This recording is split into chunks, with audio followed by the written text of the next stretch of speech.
borewell recharge process, wherein we need to dig around 10 feet deep and 20 feet wide approximately, and then to the casing pipe we need to drill holes from the driller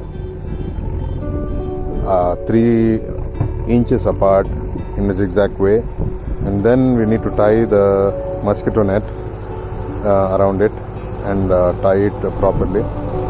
And then we need to put very big stones in the ground level and in the medium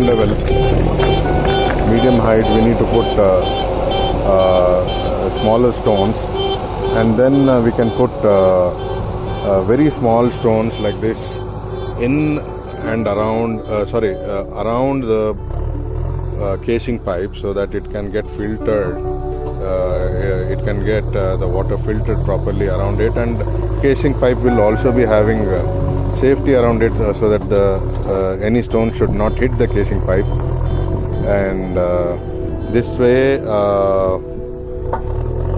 once we do it, what happens is, in the rainy season, when the rain water comes into your field, it actually gets drained into the casing pipe, so that your bore or tube well, which we say, it gets recharged by additional water directly getting into the casing pipe and directly going to the source of the basic source of the water under the ground, so that you will be having a very good amount of water throughout the year.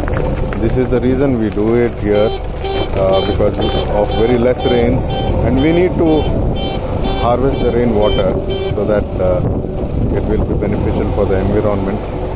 We should not let go the water drain out from your field unnecessarily. This is the way to do borewell or tube well recharge. We need to do it once, so that in a lifetime we will be getting surplus of water throughout the year. Even in the summer also it will be having a stock of water. This way, here is the inlet. From here, the greenish growth of the plants is there. No? From here the water comes into my field, so that I need to catch that water, additional water which comes from the other fields.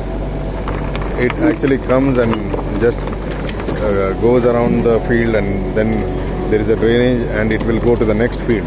So we need to catch we need to harvest that water, rain water, into our field, so that we will be getting water throughout the year. Thank you.